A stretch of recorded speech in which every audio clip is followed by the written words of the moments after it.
ওয়াজআলনা মিন বাইনা আইদিহিম সাদ্দাও ওয়া মিন খালফিহিম সাদ্দান ফাআগশাইনাহুম ফাহুম লা ইউবসিরুন ওয়া সাওয়াউন আলাইহিম আনজারতাহুম আম লাম তুনজিরহুম লা ইউমিনুন।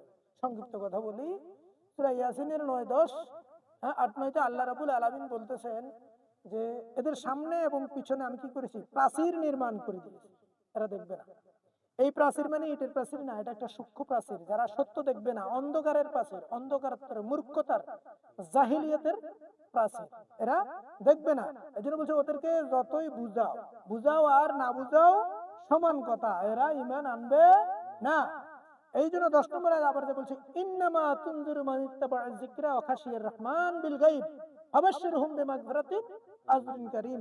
কেবলমাত্র তুমি তাকে বুঝাও যে তোমার কথা মানে এবং তাকে ক্ষমা এবং কি করে, জান্নাতের সুসংবাদ।